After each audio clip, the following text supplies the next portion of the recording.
Hello and welcome to The Big Picture. I'm Tina Jha.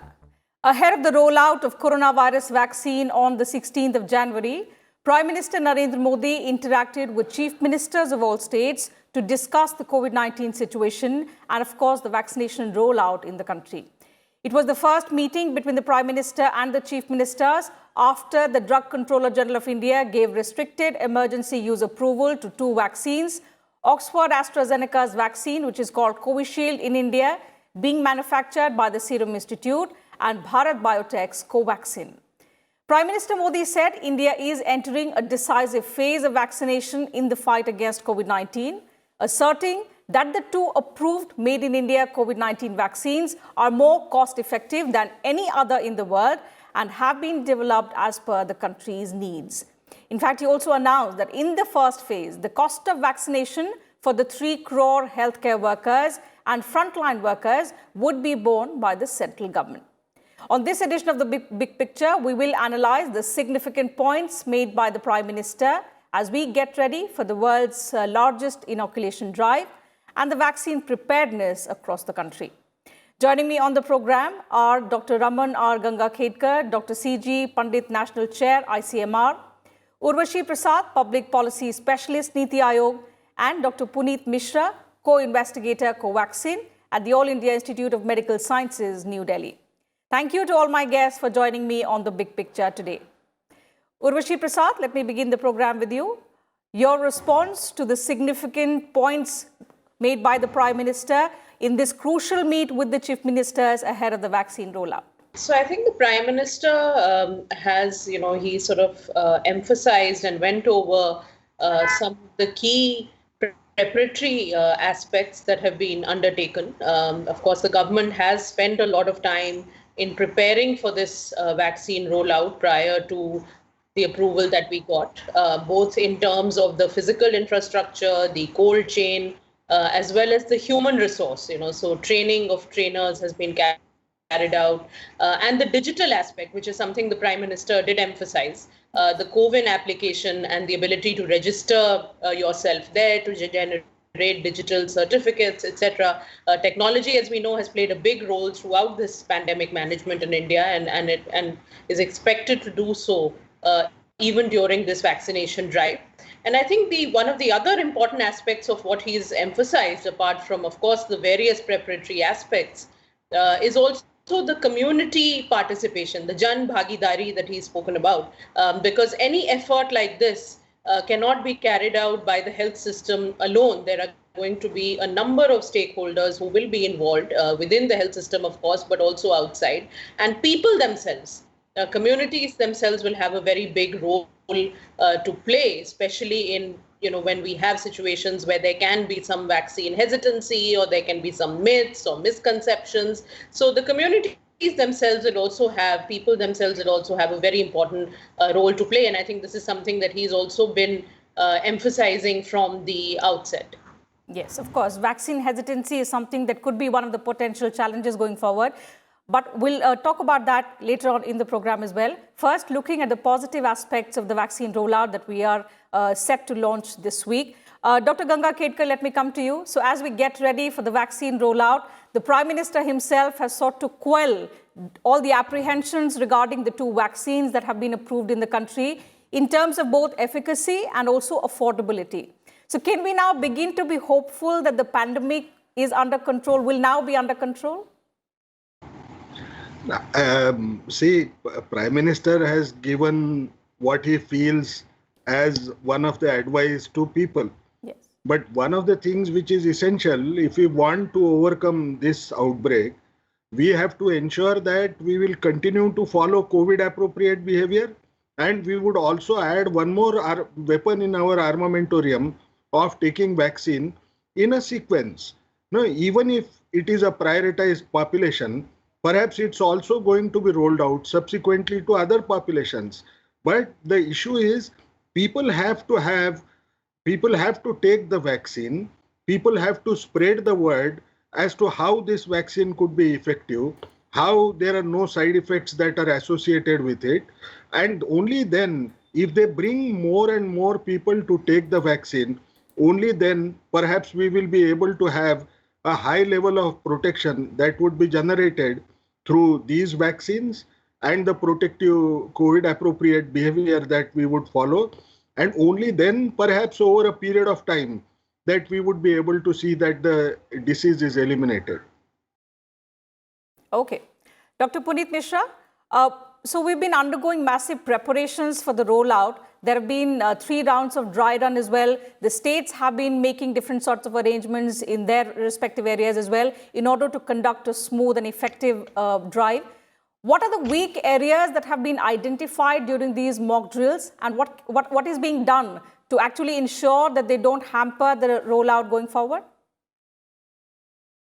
Yeah, since it is going to be one of the biggest vaccine drives in the country, and so dry run was necessary to find out our preparations. And during this phase, as you know, that everything from logistics to calling patients and giving them vaccine, and then keeping them for under observation for 30 minutes.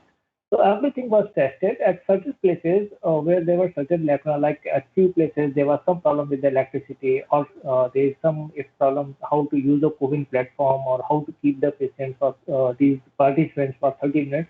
There were some minor issues at some places, and those has been resolved. In certain places it could be started little late. People even after SMS they reach late. So all those things they have been taken care of, and I think now we are fully prepared for the vaccination drive from 16th. And that's why our Honorable Prime Minister, he has come today. He has interacted with the chief ministers because, in any case, health is a subject matter of state. So it is always important that keep a dialogue with the chief ministers. And that's what our Prime Minister has done today. And he has briefed everyone about, about the priority group and how the vaccine would be given. He has also pointed out about the COVID appropriate behavior and then about the rumors, because there are a lot of rumors going on. So he has discussed that point as well. And the most important thing, which I feel the Prime Minister has communicated to the, our citizens, that though we are going to have this program on the vaccine, COVID vaccine, some people they have apprehensions because of this program, we might lose on the routine immunization program. So he has assured that routine immunization program would not be hampered, that will go on, because that is program very important for our children. So I think he has taken, overall the picture in mind, along with the COVID, the other activities which are routine activities, they should not get disturbed, all the important activity, and they should go on. So I think in that way, it was quite his interaction today was quite good, and all the lessons which we have learned from dry run and then guidance from health authorities, we would be able to run a successful program from 15th onwards. So we are confident going forward that we'll carry out and conduct an effective and smooth vaccination rollout.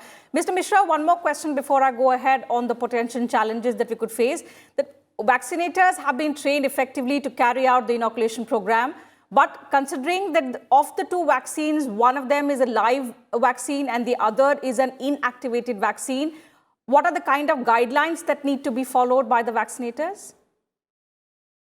See, the most important thing for the vaccine is that you maintain all the SOPs, and those include keeping the vaccine at the right temperature. So all the precautions for keeping them at the right temperature is has been taken care of. Then all the vaccinators, they should know how to inject the vaccine, and it is given through intramuscular route. So all of them, they are well trained, and they know what are the side effects for which they have to keep a watch when a person is there for 30 minutes.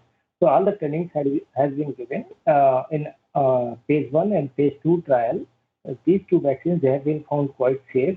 So we don't expect any major side effect, but however, some people might experience, little pain or redness. And in case if there's any severe side effects, so all the safety instruments and important drugs which are used in emergency, they will be kept at these centers, so that any eventuality, if it is there, can be treated on the site. That is a rare occurrence, and in case if required, these cases can be sent to the hospital. So we are prepared to deal with any kind of emergency as well. Coming back to you, Urvashi Prasad, to understand more about the CoWIN application, which in fact is being touted as the most important pillar going ahead in the inoculation drive. Tell us more about how this system will work, and does it ensure an end-to-end solution covering all layers of the health delivery system, which goes up to the vaccinator level as well? Yes, so the system has different aspects to it. I mentioned the beneficiary interface and registration, and then eventually being able to track the number of doses people have got, and also generating and storing their digital vaccination certificates. So that is very much on the beneficiary side. But on the logistical side, it can also provide real-time tracking and status of the cold chain. If there are any issues, then the system can alert so that timely corrective action can be taken. So it does have that capacity also built in to provide that kind of real-time tracking on the logistical side as well. Now, of course, the dry runs did throw up certain challenges. Sometimes there are internet-related issues or other such issues which can affect how effectively this application functions. But hopefully, now that they have been identified, they can also be corrected and appropriate steps can be taken so that once the actual rollout begins, we don't face too many of these issues. But technology, it's obviously not a solution in itself. It's going to be a very important aid to the whole process. It's going to support the whole process.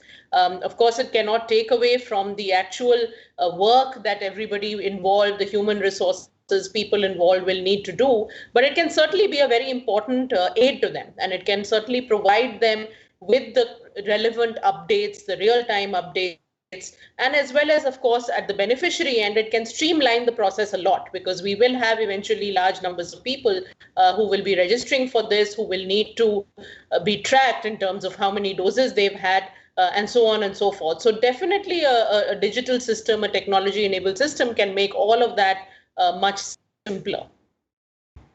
And what kind of caution that needs to be exercised to ensure that there is no proxy? How will the beneficiaries be identified uniquely? Yeah, so I think, and this is something the government has also mentioned in terms of the linkages with Aadhaar, and all of that is also being worked out at this point in time. Of course, for beneficiary identification, at the identification stage itself, a lot of care is being taken. Separate templates have been developed for the healthcare workers, the frontline workers, and then eventually when the vaccine actually rolls out to people above 50 years of age and below 50 years of age who have severe comorbidities, the electoral rolls, etc., how they would be used to develop these lists. So, of course, generating these lists and generating the beneficiaries who will be vaccinated, that process itself is being planned very meticulously, and that is in fact part of the whole process. But the digital side, as I said, it will help to streamline instead of doing all of this manually and having a huge host of paperwork, which you then have to track.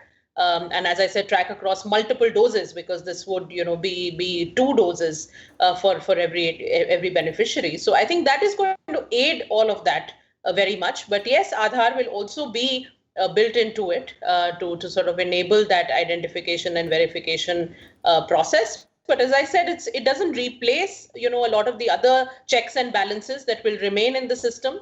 But it will definitely be a useful addition and a supplement to all the other processes that will be followed. Okay, Dr. Raman Ganga Khedkar, coming to you. So to ensure that everything goes smoothly, things go as planned, we've made different kinds of arrangements. But what according to you, because a lot of other countries have already started their immunization program against COVID-19, what is it that distinguishes India's inoculation drive from the other countries?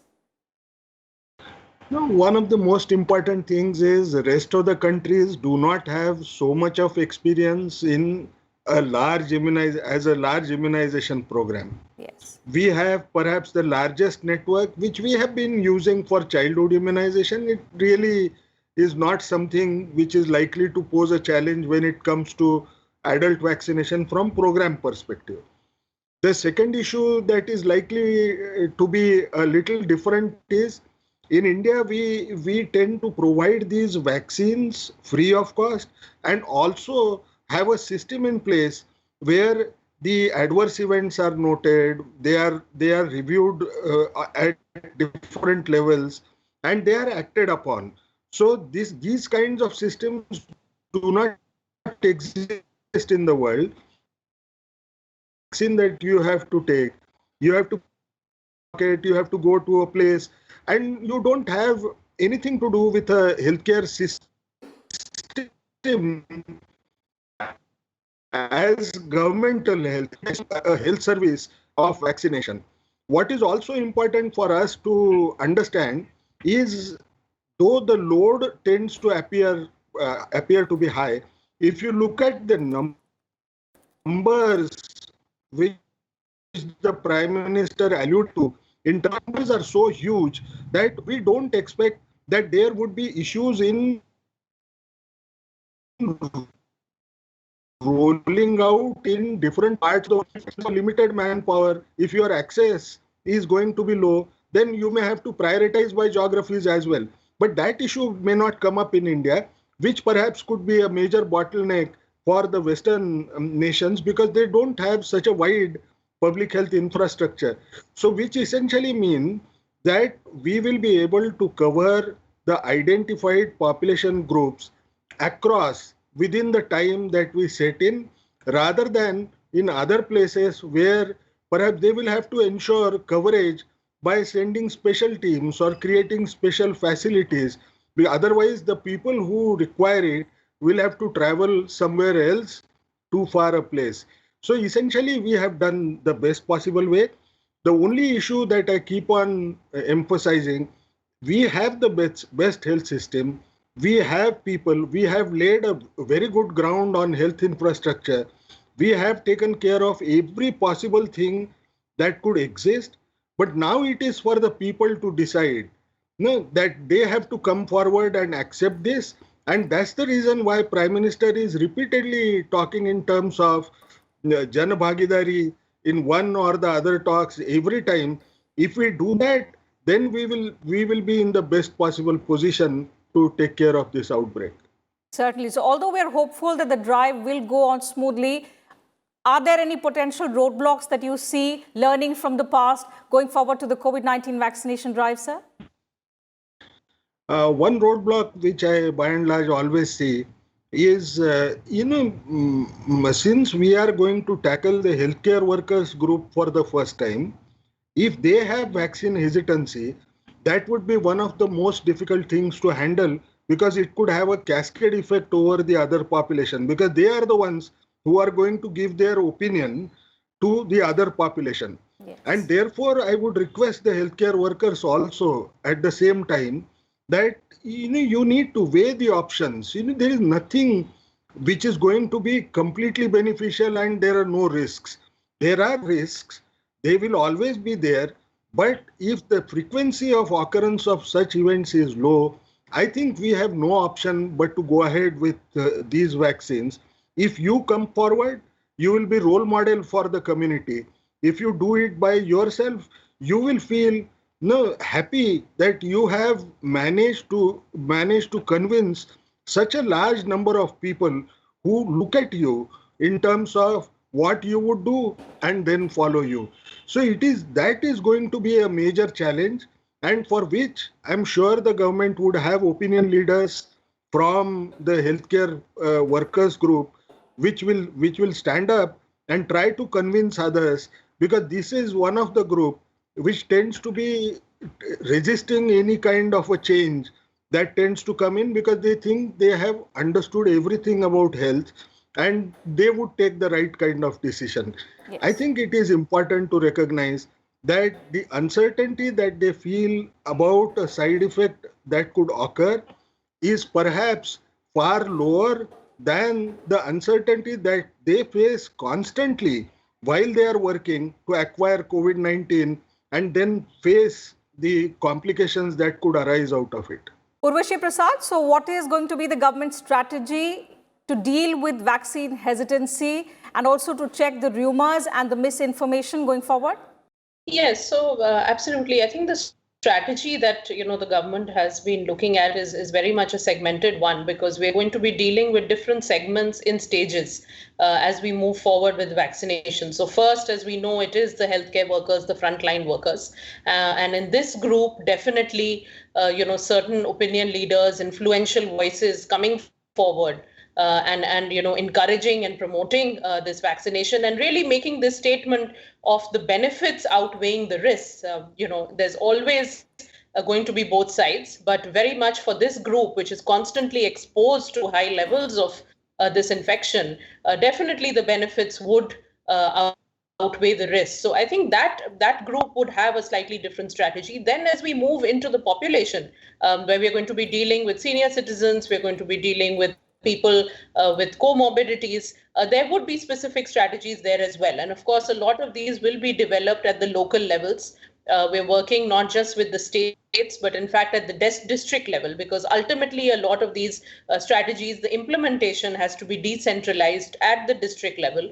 And of course, we will be engaging with community leaders, with religious leaders, with other influential voices in the community, be it teachers, be it others who people generally have faith in.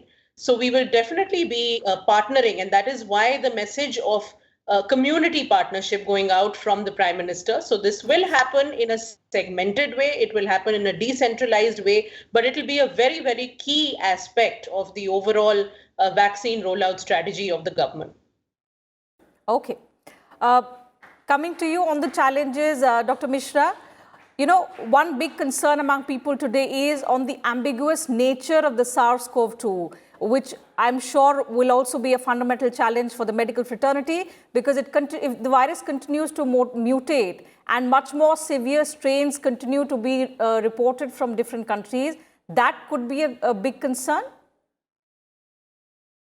These mutations especially in the RNA virus, they are quite common. It's nothing new. I mean, it's nothing new with this coronavirus. All the viruses, they do mutate, and more so these RNA viruses.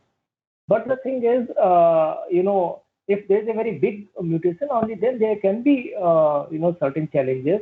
But with this vaccine, what we assume that whatever the mutations have occurred, like whether it is a UK strain or something else, hopefully this vaccine would work and we would not require any other vaccine at this time. But in future, we might require, if there's any big mutations, we might require a different vaccine. But as of now, especially there are certain vaccines which are killed vaccine or inactivated vaccine where a whole viron has been used, so they can, different immune response.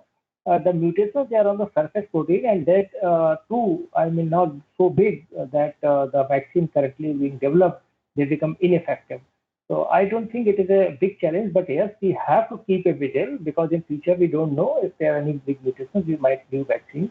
That is one issue. But the more important issue here is, which Dr. Gunga has already pointed out about the vaccine hesitancy. I think that is the issue which may harm more than from anything. Yes. And for that, I feel that the right kind of education should be given, because all the health workers, though they are health workers, but they may not be knowing everything about the vaccine, and they may not have the correct knowledge. So even for the during the first phase, everybody should be informed. If they have any doubt, that should be cleared, because if we are very transparent and we clear all the doubts, we give the correct information to these workers or the public through eminent personalities, through community leaders and other modes, then probably it will be effective.